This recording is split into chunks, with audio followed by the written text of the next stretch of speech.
Welcome back. The border battles continue this morning as The Australian reveals 73% of voters in an exclusive news poll want international borders to remain closed for another year, while experts say health-wise it could help. At 9, Honey, Shelley Horton and Tujubi's Ben Morning. Fordo. So the cricketers are landing this morning coming from Maldives, India. Beautiful Maldives. place. Beautiful place. Never been. It's gorgeous. No, it's really Can we good. go together? So while We've done thousands this. of Aussies are still stranded, tens of thousands right across the world, should we be shutting our borders right now and let the sports guys come home? Oh, look, I'm in the 27% when you have a look at this survey of those who want the borders to reopen. They're in the minority and I'm in the minority on this one. I just think we're a nation of travellers. I think it is popular politically to shut borders. We've seen that in WA. Mark McGowan essentially wiped out his opposition in WA. Anastasia Palaszczuk pretty much did the same thing in Queensland. Scott Morrison would be looking at that at the moment going, OK, election end of this year possibly if he goes early. If I keep the borders shut, I'm not suggesting he'd do this just for pure political reasons. No. But let's face it, politics comes into it. You've got to put that on the table. But I want to know when we can go again. You know, I've got things I want to do, places I want to go and see. I want to take the kids at some point to go and experience other parts of the world, you know. So I'm in the minority. I want borders. I want a clear pathway of saying we're fully vaccinated. Those who are vaccinated, you're able to fly. But I guess that's the problem too. It's like we're waiting for everyone to be vaccinated to get to that point, and it has been... But I don't think they're even suggesting, are they, Shelley, that all of a not sudden once you get the jab, you're allowed to go? No, they're not. Not at the moment. And I can have a little bit of that fear of like, we're doing pretty well, and so opening borders scares me. I'm a traveller, and you know that. I love travelling, but I'm willing to put a little bit of travelling aside to let people start doing work trips, people who have to see their family, who haven't seen their family for, nearly 2 years. So I wouldn't mind it sort of be triaged into necessity. I don't think the cricketers... With the cricketers on top? No, not at all. And also I think if you make a choice to go, then you don't get to then jump the queue coming back. But hang on a minute. When we say jump the queue, I don't think that they really jumped the queue. They paid their own way to have their quarantine arrangements happen outside of the cap.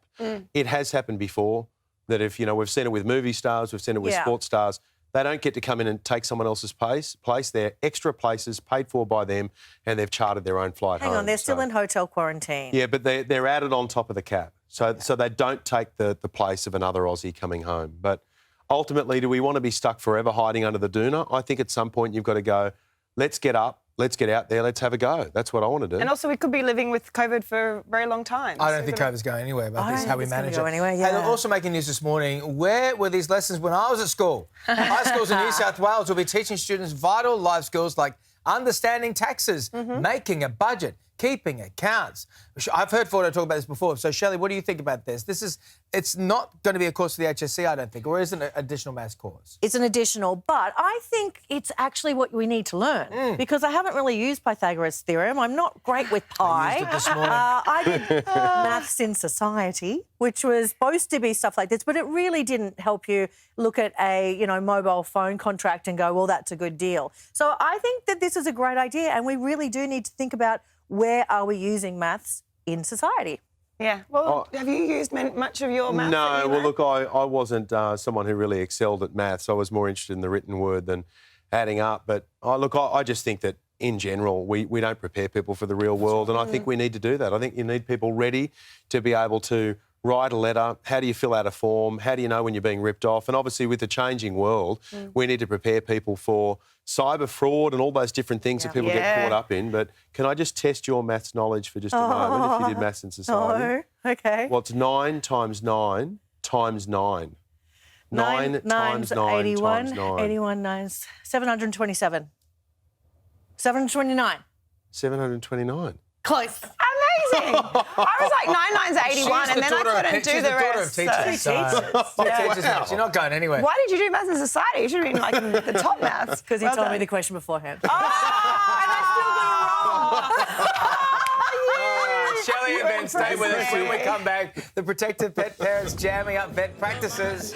And forget the meat pies and hot dogs. The footy fans spotted with a very interesting feast. We're going to try it next. Get on it. Get on.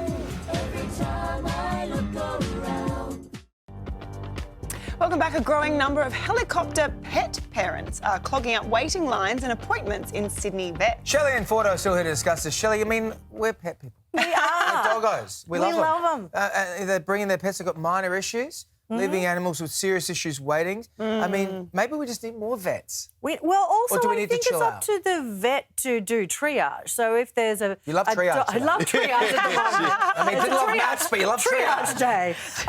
So I basically think that it's up to the vet to decide, how it happens. I've been there where, one of my dogs is getting a worming needle and a dog's come in who's choking. And, of course, I sit there and wait. No problem. I like the idea of the teleconference because you can go, Yes. he's got diarrhea and it looks like this. Is that okay? Or, bit of vomit. Come on, it's pets, man. It's like pets. having toddlers. You can't talk to them. So you've got to, you're very anxious. Yes. I'll give you a couple of years and you'll end up with a puppy. Yeah, I know. Guaranteed. You know those kids want a puppy. We've got puppies on loan. We've got Banjo from across the road, and Banjo spends a lot of time at our place. Has Banjo speared in your place yet? No. No, that's why Banjo's still welcome at our place. But I like that idea too because it works for parents of children, the hotline. Yeah. That's great. So maybe we need one of those. I love it how people spend. I mean, there are examples now. Jodie's got a friend who spent $12,000 repairing her cat's feet because the cat What? decided to jump off a third-storey building. Yeah. I thought they had And 9 it's like lives. 12 grand, and it's a lot of money. But then again, when it's your beautiful Love 'em. little Yeah. pussy, It's you're a going to family make sure member. that you Look repair after their it feet. properly. Thanks for yeah. that. Thanks for that. Thanks for that, Mr. Slocum. Now, I want to talk about these. We're not going back to that photo. Okay. I'll leave that there. The War of the Weet-Bix. An AFL fan watching the Port Adelaide Western Bulldogs game was spotted just fanging into one of these. A dry Weet-Bix, no milk, had the whole pack of it. So he's planning a just big got night through. in. Yeah. This is just a snack. Yeah. So Fordo Our and kids Shell- have them all the time. Yeah, I what, say to dry the Weet-Bix? kids, Dry. Play it safe. I say to the As a little, kids, as a little but snack. I say you got to eat them in the backyard. Hang on. Hang on. You've got to do it within 60 seconds. Oh, why? I had a friend who was a busker and in you just London. had. You started well, can we- already. let's- Okay, in 60 seconds. Oh, go. so set the timer, All of it. go. It's good TV. Hang on, who's going to talk? No one. I'll be able to commentate while this is going on. The rules of engagement are Go ahead. you should eat these in the backyard Oh, so crap, you're on this the is really grass. dry. Because otherwise, Ah! the crumbs go everywhere. And the other danger in trying to do it in 60 seconds is you are going to choke. So there is a great danger here. no. Shelley's done it. What? You've done it. No, there's a mouthful of it, but still. That is Excuse disgusting. me. Yeah. Have some of this. Oh, Sally. What's doing? I can't even talk. I can't talk. Whose idea was Look, this? can I just say to my mum who's watching at the moment, Mum, Sorry? I kept myself dignified And classy. and I didn't do what Shelley just did, okay? For Sorry, once. Mum. Oh, okay. No, what? You finished? You finished. Okay, great. Well done. Go to the big kahuna too. Did you have any water? Oh, I think you win. I gave up. No. I just gave up. Are you going to eat that? No. Put some milk with it and that can be your lunch. Have we got any oat milk here? I'll finish that. I'm regretting the red lipstick as well. You can't tell. It looks Anyway, I think we proved that it's not a good snack. good. No. No. You could put honey and stuff on it and, Bit of milk. That guy was a hero. I don't know who he I is. recommend milk and Milo. And Try that Milo? sometime. And Milo. Oh, that's a Like a trick. dessert yeah, breakfast. yeah, that's it. My dad used to do that. You know what, That's though? it. It is a good trick for the kids because it'll keep them quiet. Shut them up Yeah, for a you while. can do that. Sit them out in the backyard. Or Yeah. it's a choking hazard. Either or. You choose at home. We did not. We wash our hands We of did it. not condone No. eating dry Guys, Weet-Bix. good to see you both. Thank you very much. Bye. We've also got a dry mouth. You can take that with you. Finish it you. later. Thank you. Still to come, one boy's ingenious effort to stay out of trouble with his teacher. It doesn't involve a Weet-Bix, I'm sure. Oh, who can say?